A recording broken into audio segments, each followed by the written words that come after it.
일론 머스크가 말하는 AI 유토피아. 정말 꿈 같은 이야기죠. 그런데 말입니다. 만약 그 청사진이 사실은 우리 경제를 파멸로 이끄는 지름길이라면 어떨까요? 지금부터 머스크의 AI 경제가 약속하는 유토피아, 그리고 그 뒤에 숨어 있는 붕괴의 가능성까지 그 두 얼굴을 제대로 파헤쳐 보겠습니다. 이야기는 바로 이 숫자에서 시작됩니다. 38조 달러. 네, 38조 달러요. 이게 지금 미국이 지고 있는 나라빚, 그러니까 국가 부채입니다. 감도 안 오는 엄청난 액수죠.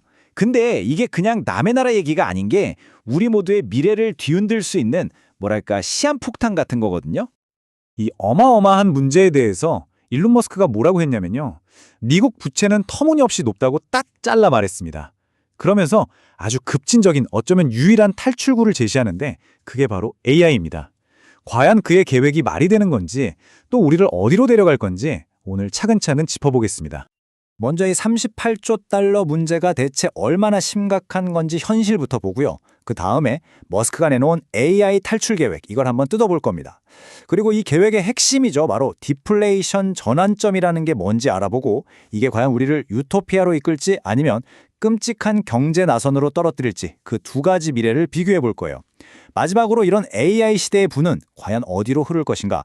머스크가 그리는 새로운 부의 지도도 한번 따라가 보겠습니다. 자, 그럼 첫 번째 이야기, 38조 달러 문제부터 시작해 보겠습니다.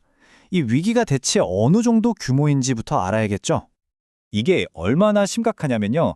지금 미국이 국가 부채 때문에 내는 이자만 해도요. 미국 전체 국방 예산을 넘어섰습니다. 나라 지키는 데에 쓰는 돈보다 빚 이자 내는데 돈을 더 쓴다는 얘기예요. 머스크가 바로 이 점을 지적하면서 세금을 더 걷거나 지출을 줄이거나 하는 그런 전통적인 방식으로는 이제 답이 없다고 경고하는 겁니다. 자, 그럼 기존의 방법이 안 통한다면 대안이 있긴 한 걸까요? 여기서 머스크가 아주 대담한 주장을 내놓습니다. AI와 로봇공학, 이게 지금의 국가 부채 위기를 해결할 수 있는 거의 유일한 것이라고 말합니다. 그러니까 AI와 로봇이 만들어내는 엄청난 생산성으로 이 빚의 늪에서 빠져나오자는 거죠. 이게 유일한 현실적인 탈출구라는 주장입니다. 근데 더 놀라운 건요, 머스크가 예측하는 시간입니다. 이 거대한 경제적 전환점이 불과 3년 안에 올 수도 있다는 거예요. 현재는 돈 찍어내는 속도가 물건 만드는 속도보다 빨라서 인플레이션이 오지만 3년 안에 AI가 물건을 만드는 속도가 돈 찍는 속도를 추월하면서 경제가 디플레이션으로 확 바뀐다는 거죠. 정말 엄청나게 빠른 속도입니다. 자, 여기서 이제 근본적인 질문이 생기죠. 아니, AI랑 로봇이 물건을 막 만들어내는 거랑 나라 빚 갚는 거랑 이게 도대체 무슨 상관이냐는 거죠. 네, 어떻게 재화와 서비스가 폭발적으로 늘어나는 게 부채 문제를 해결할 수 있을까요? 그 해답의 열쇠는 바로 디플레이션이라는 강력한 경제 현상에 숨어 있습니다. 디플레이션, 말이 좀 어렵게 들릴 수 있는데 아주 간단합니다. 물건값이 계속해서 떨어지는 현상이에요. 인플레이션의 정반대죠. 어제 1,000원 하던 커피가 오늘은 900원, 내일은 800원이 되는 세상. 이게 무슨 뜻이냐면요. 가만히 있어도 내가 가진 돈의 가치, 즉 구매력이 저절로 올라간다는 의미입니다. 돈의 힘이 세지는 거죠. 머스크는 이걸 아주 간단한 비율로 설명해요. 지금 우리가 겪는 인플레이션은 보시는 것처럼 돈이 풀리는 속도가 물건이 생산되는 속도보다 빠르기 때문에 생기는 문제입니다. 그런데 AI의 미래는 정반대라는 거죠.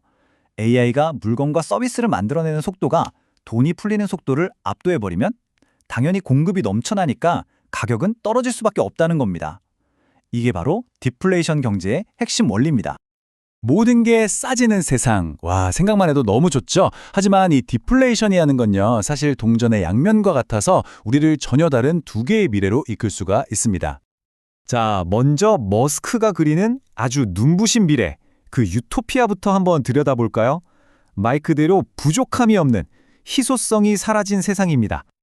머스크는 한 10년에서 20년 안에 일하는 것이 선택이 될 것이라고 말합니다. AI와 로봇이 모든 생산을 다 알아서 해주니까 우리가 지금처럼 생계를 위해 억지로 일할 필요가 없어진다는 거죠. 일은 그냥 하고 싶으면 하는 취미 같은 게 되는 세상. 정말 꿈 같은 이야기죠. 심지어 이런 세상에서는요, 보편적 기본소득을 넘어서서 보편적 고소득 시대가 열린다고 합니다. 원하는 거의 모든 상품이나 서비스를 가질 수 있게 된다는 거죠. 그러다 보면 돈이라는 개념 자체가 사라질 수도 있다는 거예요. 대신 머스크는 진정한 화폐는 에너지가 될 거라고 말합니다. 무언가를 만들고 움직이는 가장 근원적인 힘 말이죠.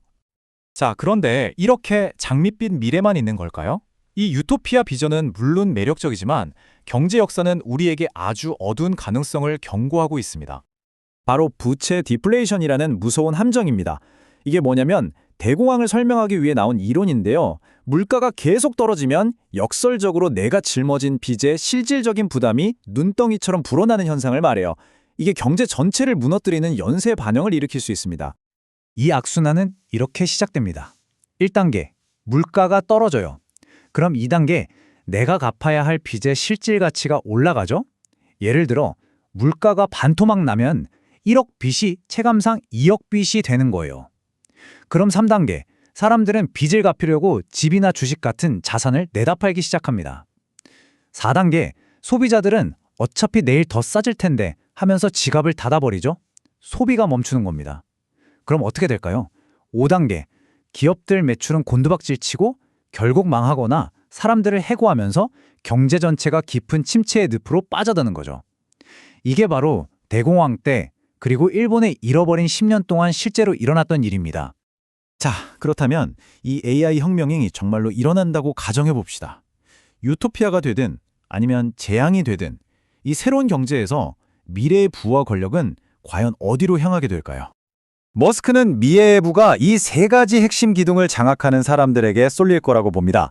첫째는 칩, AI를 돌리는 물리적인 힘, 바로 GPU 같은 반도체죠. 둘째는 AI 플랫폼, 이 칩의 힘을 우리가 쓸 수 있는 서비스로 바꿔주는 인프라입니다. 그리고 마지막으로 가장 중요한 사용자 입구, 우리가 AI 세계로 들어가는 문, 디지털 비서나 소셜 플랫폼 같은 것들이죠. 그리고 이 문장이 모든 걸 말해줍니다. 이 입구를 통제하는 사람이 결국 사용자의 관심, 데이터, 돈, 심지어 행동의 흐름까지 전부 지배하게 될 거라는 거죠. 한번 생각해 보세요. 이건 단순히 물건을 파는 걸 넘어서는 새로운 시대의 권력이 되는 겁니다. 기존의 그 어떤 산업보다도 더 큰 가치를 가질 수 있다는 뜻이에요. 결국 머스크의 예측은 우리에게 경제 문제를 넘어서는 아주 근본적인 질문을 던지고 있습니다. 일이 더 이상 의무가 아니고 돈이 무의미해지는 세상이 온다면 우리는 과연 무엇에서 삶의 의미와 목적을 찾아야 할까요? 이 질문을 여러분께 남기면서 오늘 이야기를 마치겠습니다.